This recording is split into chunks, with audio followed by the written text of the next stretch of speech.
Welcome to Wandering Monster, the Monster Manual of Podcasts. I am John A. Q R S T U V W A. John Baldisberger. I am one of your hosts. And I am Charles R. Bernard, and I am the other half of the two-headed monstrosity that currently is this podcast. Absolutely. Welcome, willkommen. This is like basically our Halloween episode, huh? Yeah. Happy Hello. I'm writing articles for a publisher called Raventail. And today I wrote an article called Who is Halloween For? Basically, I feel like most holidays kind of split between the adult version and the kids version. Like Christmas or Hanukkah, like you get gifts, there's candles for both. It's fun. I heard that Christians have Christmas songs. We don't really do Hanukkah songs. And I mean, we have the one. We have the one. It's a good. It slaps. Yeah. But right. And then like Easter. When you're a kid, you get like the eggs. You get the candy. And then when you're an adult, you get a 4-hour service. Again, I'm Assumption City here. Yeah, I was gonna say. No, my friend. Let me correct you on that one, because I grew up quite Catholic before my deconversion to Satanism, and by which I mean that quite literally. I was unbaptized. It was a really cool ceremony, but as a young Catholic, it was like 4 hours of mass, and also Lent led right up to Easter, so it was like you were already cranky from giving up, I gave up all kinds of weird shit for Lent, but yeah, Easter was like a pretty horrible holiday, arguably my least favorite of them all. I had to interrupt you. Hello, Lemons. We're so glad you could pop in and check us out today. We miss you and love you. Hey, Lemons. The other thing I might mention, and I have the thing, Charles, is that so you have kid Easter, adult Easter, and then I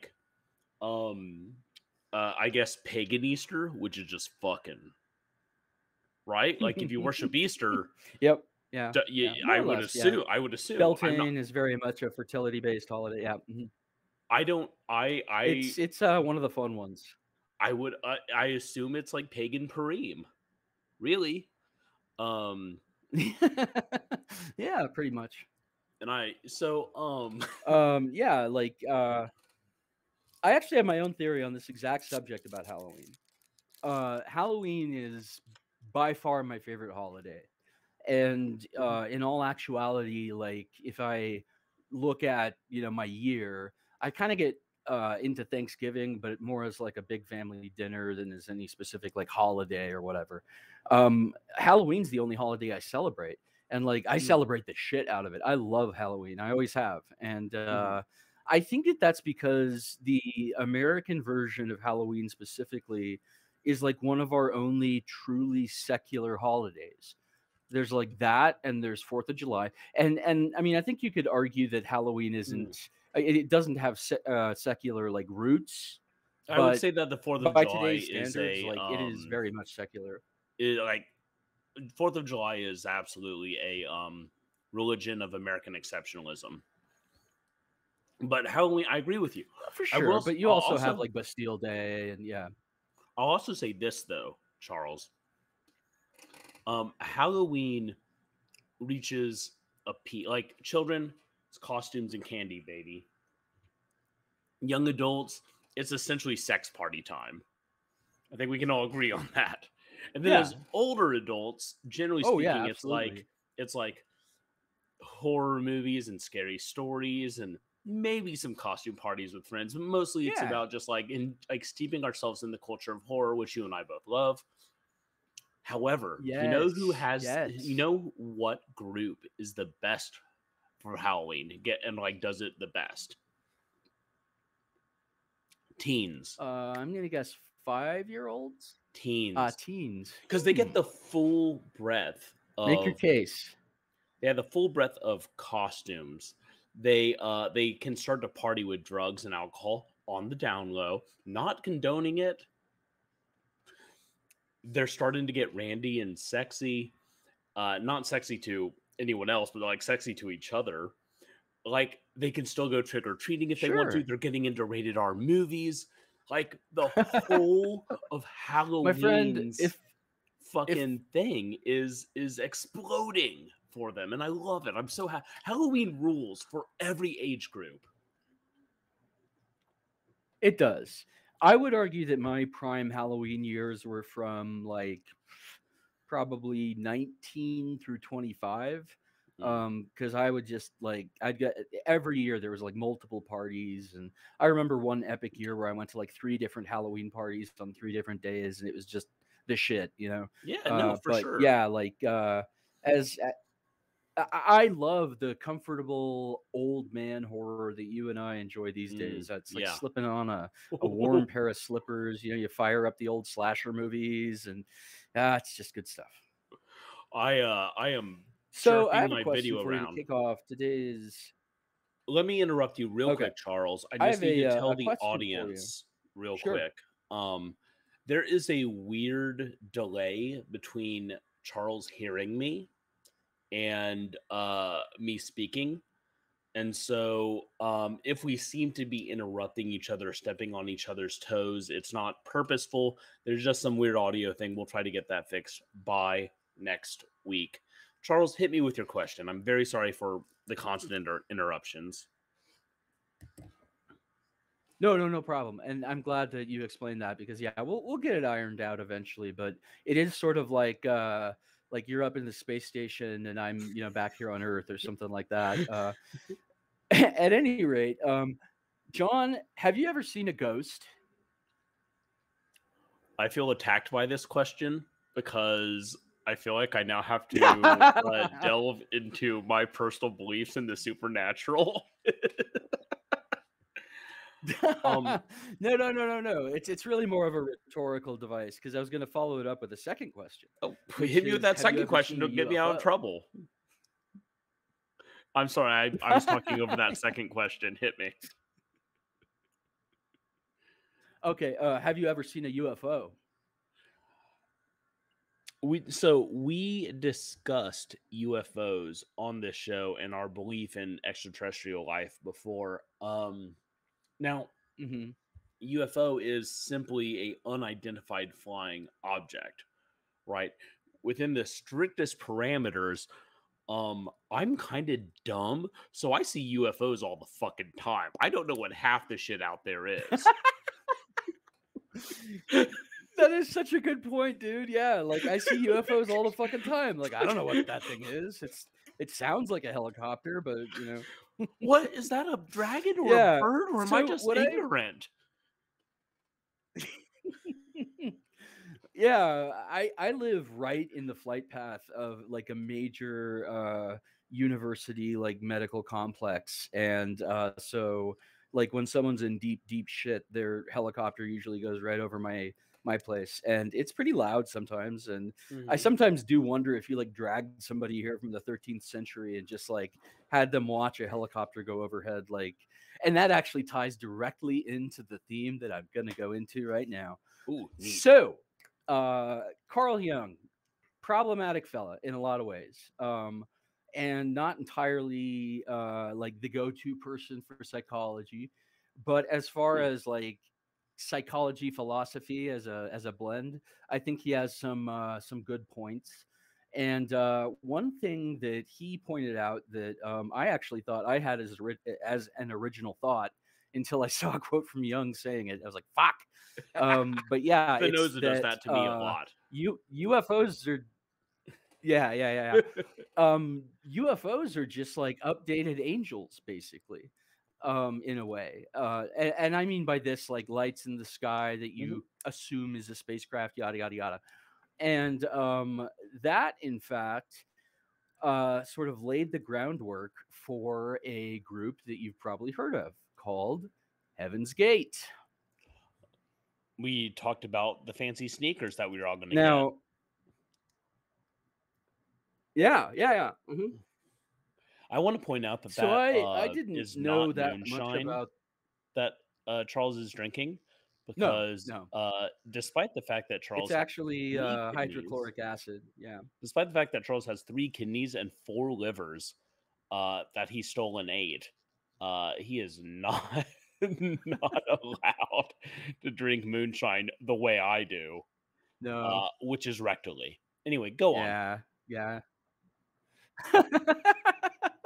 I'm so glad you've discovered the what do they call that? Like booting or butt I chugging or don't I know. don't know. Anyway. The most glorious thing, Yes. Charles. So The most glorious thing is that I'll tell a joke and I get to wait and watch as you as it hits you. I go I say it and then I watch as it goes, then bam slams into you. It's beautiful. yeah. Yeah. It's fun. It's like a game of very long distance ping pong. And I suck at ping pong. So I'm going to forge into my little introduction here. Yes. So I didn't know all that much about Heaven's Gate's actual factual beliefs until I just finished a like pretty academic book written about them by a religious studies professor named Bill Zeller. It's just called like Heaven's Gate. Oh, I'm sorry. It's called Heaven's Gate: America's UFO Religion, and it is actually one of many UFO religions. And the reason that I bring this up is because our theme this week is spirits that visit the earth. And I Hmm. love the way you phrase that so much because it directly hits like a whole like a big fat slice of new age and like QAnon and all these like what a study back in the 70s called the cultic milieu. Hmm. And like QAnon has its own UFO wing. And I wanted to specifically today talk about one concept that was very important to Heaven's Gate, is very important to a lot of people on the sort of like conspiracy UFO circuit, I guess you could call it. Okay. And that is the concept of walk ins. Have you ever heard of a walk in, John? Like Christopher? That's good. That's good. No. So walk-ins were originally kind of like formulated by a writer in 1979 in a book called Strangers Among Us. And her name is Margaret something. I'm blanking on it right now, which is shameful. But what she claimed, and this is like 1979 was like peak new age, and it also was 1 year after Jonestown went down. So like Hmm. it was kind of where we were still like America hadn't quite made up its mind about new religious movements yet. But this lady's contention was that aliens walk among us in human form and that they can come and go as they wish, sort of like a possession, only it's like a consciousness from another planet. And H.P. Lovecraft actually had a short story about this, now that I think about it. Okay. So like the best part of her book is the subtitle, or like I guess the lead like copy text on the back. It says aliens walk among us, you might even be one. And like she then goes through this, how to do guided visualization and meditation and so forth to like discover your alien past or whatever. And this directly relates to another theory that I know you love, which is our friend David Icke and his whole reptilian, not the Jews conspiracy. Um, because David Icke basically makes this claim a lot about walk-ins and different types of alien that can possess people. And it's just so interesting that the complex demonology of like the 16th, 17th century has been replaced by this like complex xenology of the modern era, because as we all know, science and technology are the new faith, if you will. It's interesting because um we in general have evolved past exorcisms as a mass thing, like, oh yeah, mass hysteria exists. Oh, exorcisms, that's not a thing we do for the most part.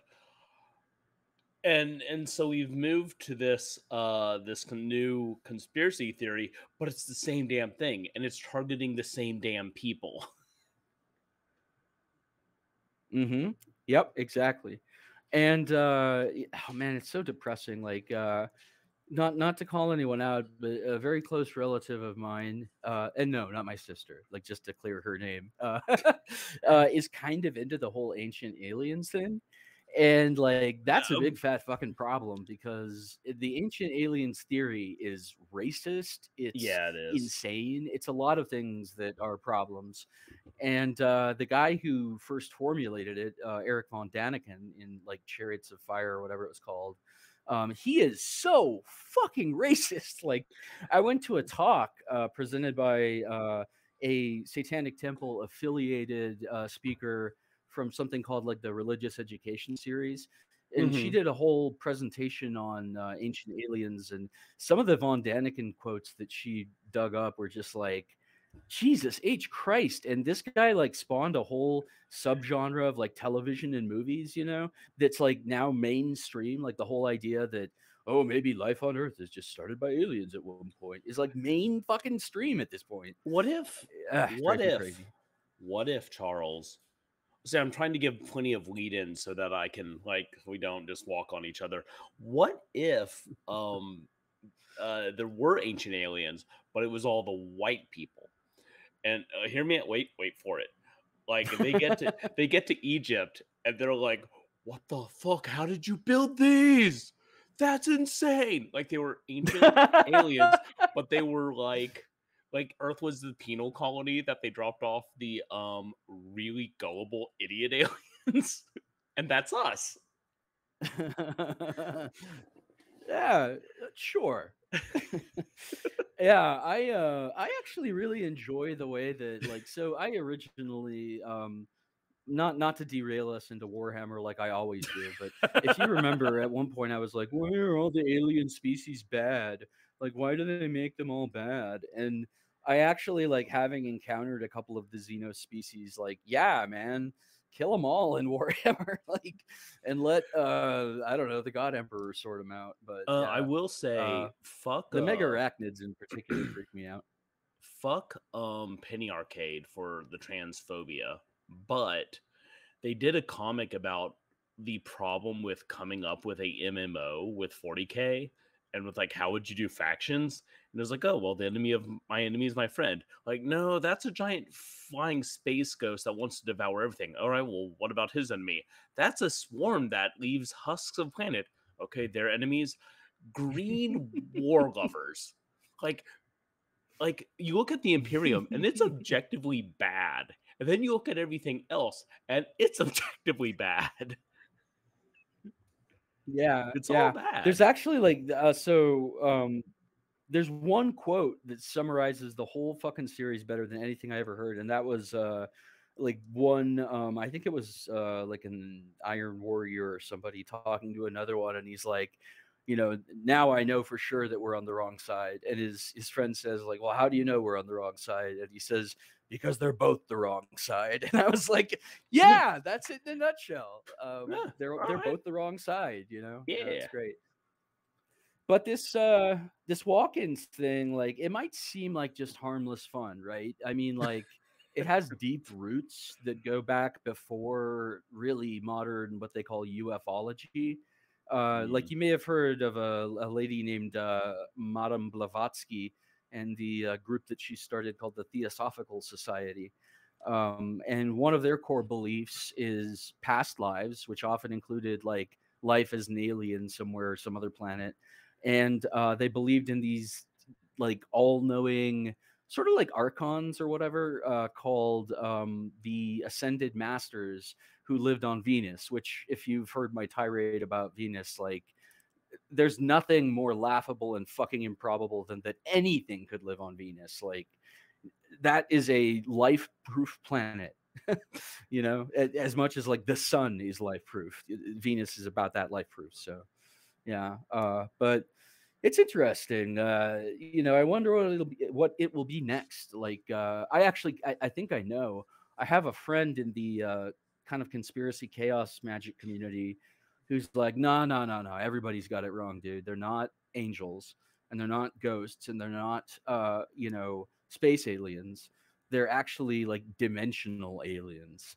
They're traveling here from, a parallel reality or whatever. And I think he calls them hyper terrestrials, which is a pretty dope word. But that's all I can say for that theory, really. I mean, I remember a while back. It was I was listening to Alex Jones before 2016. Like you When you, do. when you could listen to it for giggles, and the guest, Mhm. he was talking to a guest, and he's like, "Look, I can't do an Alex Jones impression. It's one of my better traits, actually." Um, he said, "Look, man, I want to talk to you. I think that all of these people are aliens." And this was definitely a dog whistle for Jews. He was definitely talking about Jews. Uh, Yeah, and the yeah. guest says, "Oh, Alex, you couldn't be more wrong." I'm like, "Oh, well, thank you. Thank you. They are the demonic offspring of angel and demon that survived the flood." It's like, well, that's metal as fuck, so I kind of like it, but Hey, it's fucking but metal. Yeah, yeah.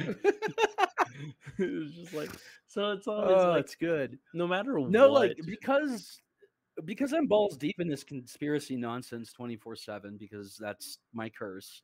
Like there are different types of aliens that are commonly like believed in among ufologists, like everybody from people on Alex Jones's show to like Project Camelot or like people in the Q movement or Mhm, whatever. And so you've got your grays, which are like they kind of vary. Some people think that they're scary, evil things. Some people think that they're like benevolent. There are the Pleiadians who come from the Pleiades naturally, and they are like supposedly the bestest, most goodest aliens, right? Then you've got like these can sometimes be the same alien or sometimes two separate ones, but you've got like Luciferians and reptilians, which are like the blood drinking they live aliens that have like conquered the earth or whatever. And mhm. that's the tip that Ike's on. But yeah, like the problem is that the Pleiadian aliens, if I remember correctly, are like very Aryan in appearance, let's just say. Hmm. And like yeah, it's really like the problem is that the whole thing proceeds from a racist like root, which is Yeah. Chariots of Fire and Eric von Daniken. He, you know, I don't even want to repeat it on our little podcast, Right. but just like Google Eric von Daniken fucked up quotes and you can find plenty. Yeah, which Heaven's Gate actually formulated their whole the aliens came here and invented all religions thing before Stargate, uh, because they were a little bit ahead of the curve. On all this like sci-fi stuff anyway. I mean, if the Heaven's Gate people had stuck around long enough for QAnon, like Marshall Applewhite could have been like the fucking pope of that thing. But anyway, yeah, they are regrettably gone. And unlike Jonestown, everybody who went at Heaven's Gate went of their own free will. And in fact, I don't think they were even like technically insane. They recorded lengthy videos explaining, and this book that I just read actually makes a case that they had what you could call as legitimate a theology as like most faiths. New religious movements, which most people call like cults, get a really bad rap. But I think that most of them are harmless. It sucks that Heaven's Gate went the way it did, but like I don't know. I've hung out with cultists before, and it's largely been pretty cool. So. I think that, here's the thing. Like, you would call any small religion a cult. At one point, Christianity was a cult. See, they are dangerous. Jokes aside, the problem is that a lot of Yeah. cults uh tend towards taking a blueprint from Christianity, in which you're encouraged to proselytize, and that circle. I read an article about how proselytization is actually part of the brainwashing process. Making someone get rejected over and over and over again makes them lean more and more onto their little group.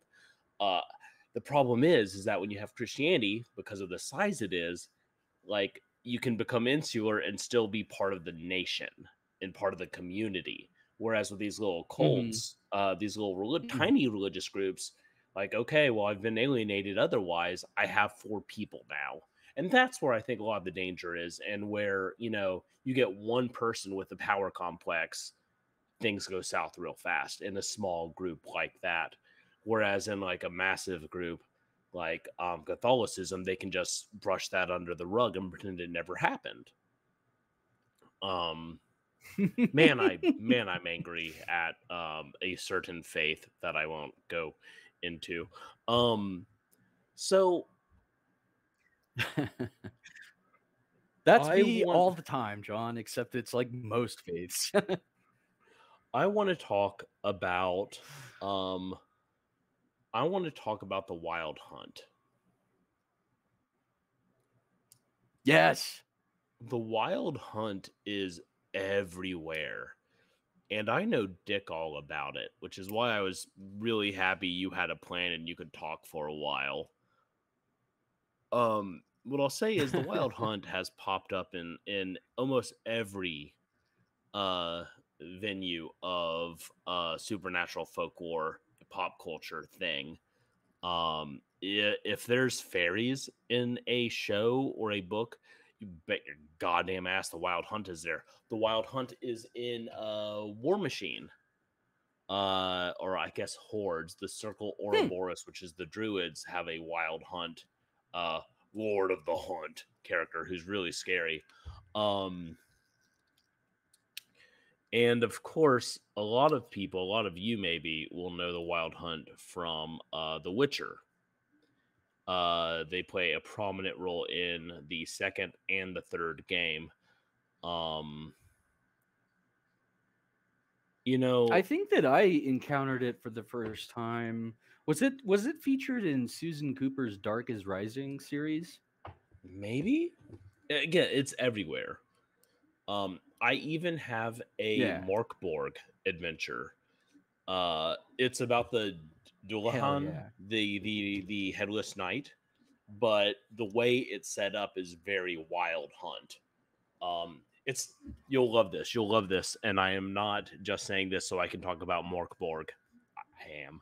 Um, it's a deck of cards. The entire adventure is a deck of cards, and every time you basically turn over a card, and it says what the next like action is. So like they'll be like, okay, you're running through the woods, you're safe. The next card will be like, oh, well, there's monsters, or an action, or an event, or you escape the Dullahan, or fuck, the Dullahan's caught you and you need to fight, or whatever. But because it's a deck of cards that you can shuffle and then turn over, it can be a solo adventure. It can be a one-shot run that you just pull out of nowhere. It's beautifully designed, and That's cool. I want more I want more designers to design dungeon decks that you can just run as a one shot or play by yourself. It's extremely cool. Um in D&D and other tabletop role playing games, things like the Wild Hunt, they are big bads. They are antagonists that you have to build an adventure around. You can have minor spiritual things that come back and kind of fuck things up. I was going to bring up Jason Voorhees as a good revenant. Or Yeah. even I'm reading a Very book good. by Ryan Harding right now called Reincarnage, which is basically a love letter to slasher movies, and it's fucking amazing. That's awesome. If you haven't read Ryan Harding yet, unfuck that situation. And Reincarnage is a beautiful place to start. Um, but The great thing about big bads like this is they provide a big canvas with lots of lore for you to kind of pull from and build interesting campaigns and inject your own Hmm. flavor into it. The bad thing is that I feel like they can get a little stale if you don't think them through well enough. Um Sure. I mean that's true of every big bad, right? But um it's especially true of big bads that you have to put your own grease into, because if you don't do it, it becomes pretty painfully obvious. Hmm. I'm trying to think if I've ever encountered the Wild Hunt as an You'd adversary be in dead. any game I've played, and I don't think I have. Yeah, I'd be yeah, no, Oh fuck. I think that mainly it's been something I yeah, it's mainly been something I encountered in like books and so forth. But Sure. yeah, Um I love I've never thought of Jason Voorhees as a revenant, but that's exactly what he is. yeah, And oh, for 100%. yeah, that's just a fun framing. Mhm. Yeah. You could absolutely very easily do a Camp Crystal Lake like D&D adventure and use the Revenant rules for Jason. Oh And yeah. it would work perfectly Oh well. shit, dude. Though instead of Camp Crystal Lake, although that's brilliant, that should absolutely be a road through. But like, what you really want to do is replicate Jason 10, Jason in space, because I mean, shit, you're trapped with Jason Voorhees on a spaceship. Like, what could be more awesome than that? To be fair, I would Like, replicate probably not Jason being versus trapped on a Freddy. spaceship. Ah, yes. The one that introduced us to Freddy Foo, where he's like, doing backflips and kicking people and shit. I love Freddy Krueger. He's one of my all-time faves, and I haven't done my annual rewatch of all the Nightmares on Elm Street yet. Shit, I got to get on that. It's almost time. Um there's lots of cool shit you can do. Here's what I guess at the end of the day, what I'm saying is when you introduce a big bad like the Wild Hunt, something that needs to be like a campaign to deal with. They're Hmm. fairies, so you can make a deal with them. They mark targets for their hunt. So, like, a member of the party could be targeted, or you could be hired to protect the target, or maybe, maybe one of your like assassination targets has joined the hunt, and now you need to take them on so you can kill the target. Like, there's lots of cool ways you could go with this thing. All I'm asking is that Absolutely. you carefully consider what the Wild Hunt is in your world. Build it interesting. Consider that the big bad has been around for eons, maybe. Is as old as humanity or dragon cananity. I don't know. And so one of the big things that the 90s did really badly was designed villains who didn't have motivation. Um, Yeah, that's fair. That's fair. and I think that when you are designing a big bad, and that's really what this episode is kind of about from the D&D perspective. I'm not calling Heaven's Gate the big bads at all. Uh, Jim Jones, on the other No, hand, definitely a big bad. no, they were largely peaceful. Um, Yes, sir. yeah, Yeah. yeah. Mass murdering, big bad. But when you do design a big bad for your campaign, motivate them for something. Someone mentioned during the Falcon and Winter Soldier that, like, oh man, the antagonist is making too much sense. Better have her bomb an old folks' home so that people remember she's the bad guy. And it was really jarring and weird. And I think the goal was to be like, look at how it's corrupting her, but they didn't do it subtly enough. They didn't do it lovingly enough, and so it was really awkward and bad. And so, people will catch up on that. build a bad guy that has personal stakes in what they're doing. And you might think like, okay, well, spirits from the And afterworld that complex are, motivations. yeah, and you might think like spirits from the underworld that are trapped in a cursed cycle to repeat it for all eternity. Like that is the motivation. Those spirits were someone beforehand. The wonderful thing to me about like body horror is the intelligence that's trapped in the cycle. The part of them that isn't trapped but is aware of being trapped.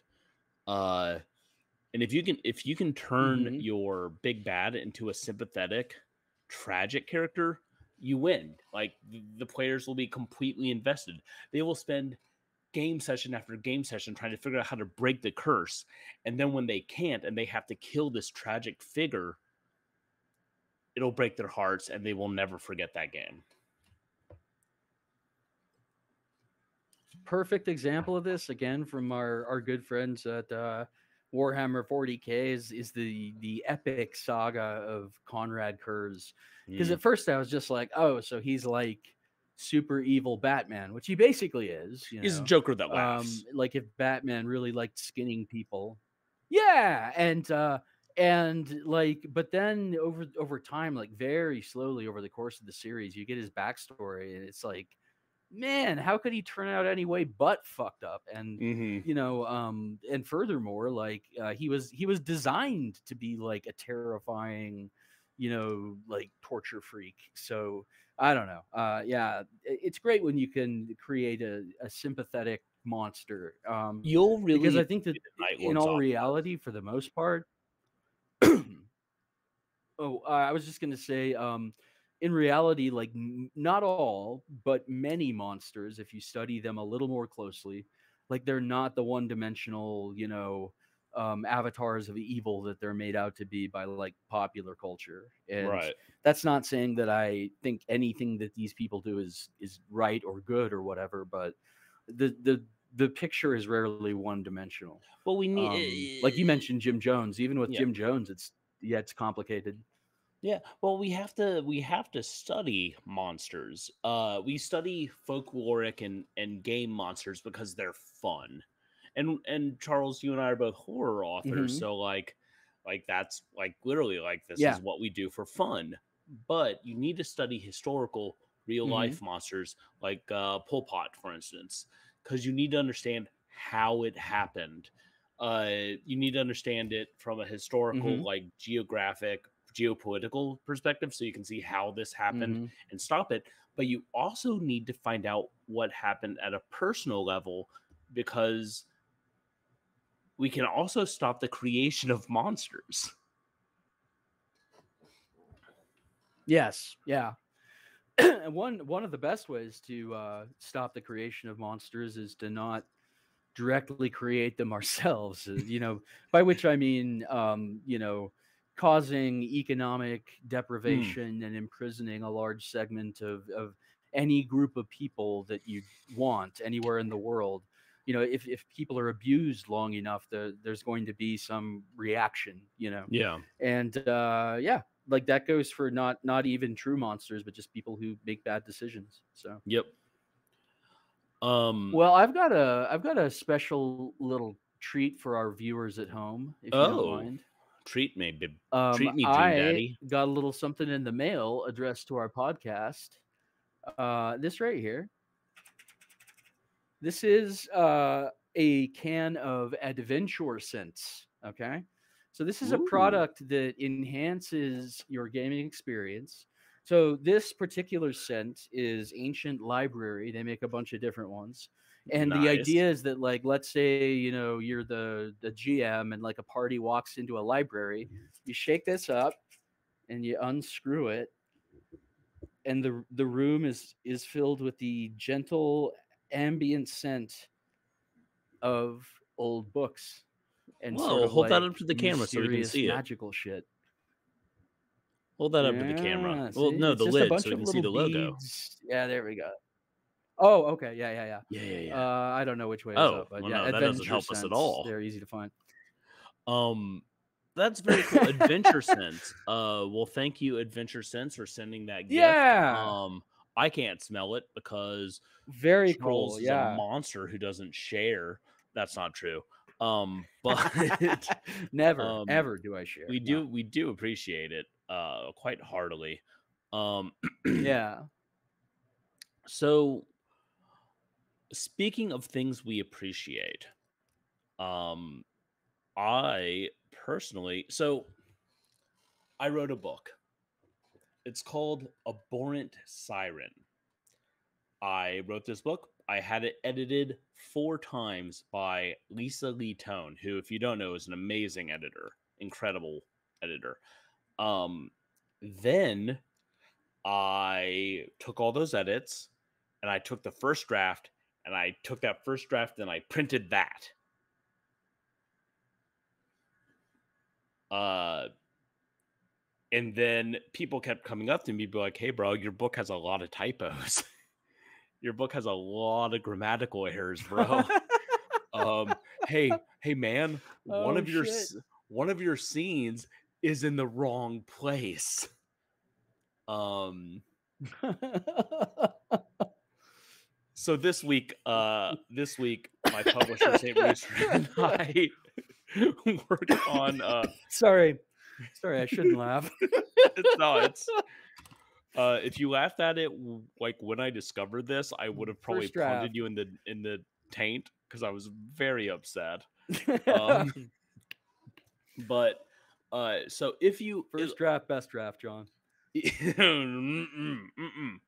I write some good books.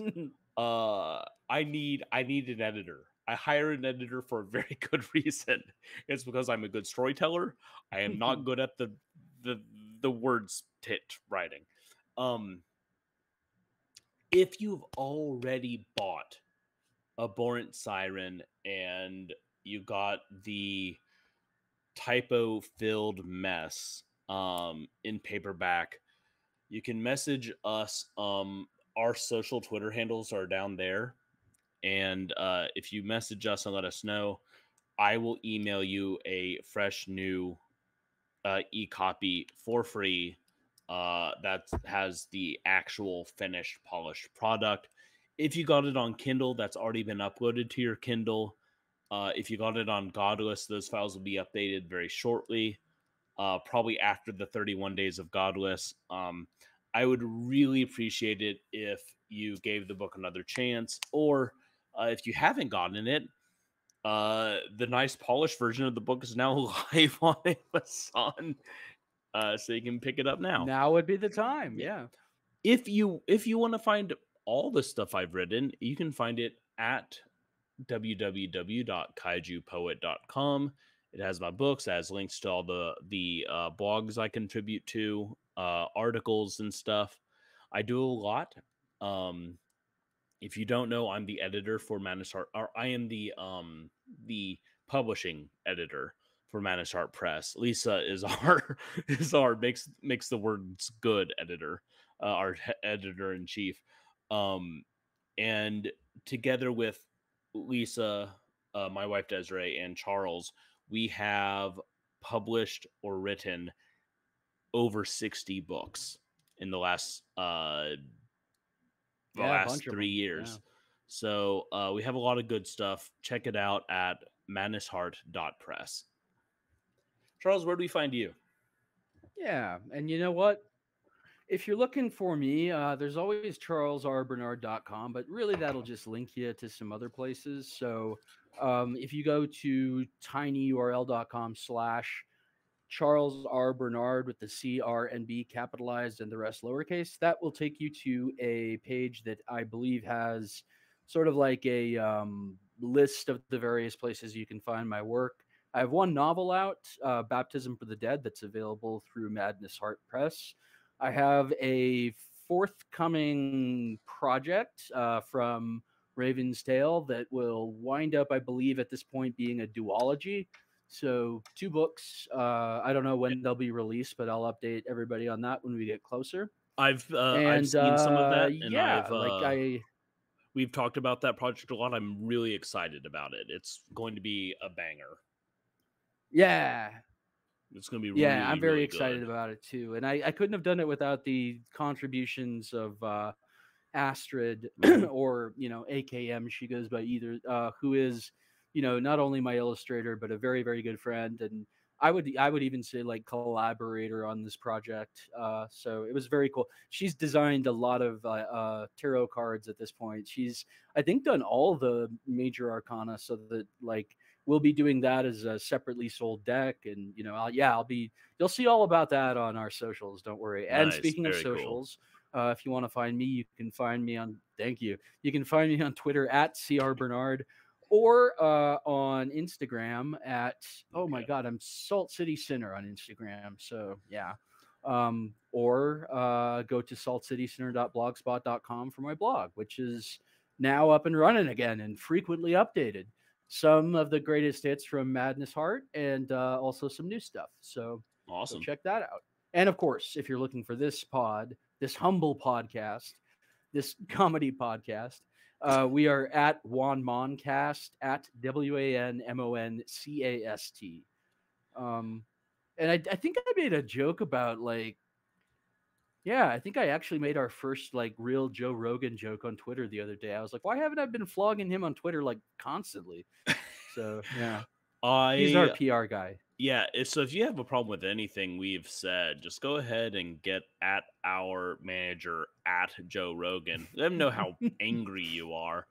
Um, for sure. Express Take yourself some take freely some of his and brain using parasite ample pills or whatever obscenity. the Yeah. fuck. Um, friends, thank you so much for joining us on this consensual journey that we call Wandering Monster. I have been John Baldisberger. I've been Charles R. Bernard. Have fun. Don't get eaten by the wild hunt. And until next week, stay safe, but stay scared. And happy fucking Halloween. Usually Charles is right Happy on my fucking gifts. There Halloween. we are. Thank God. Okay. Have a great one, everyone. Trigger of goddamn treat.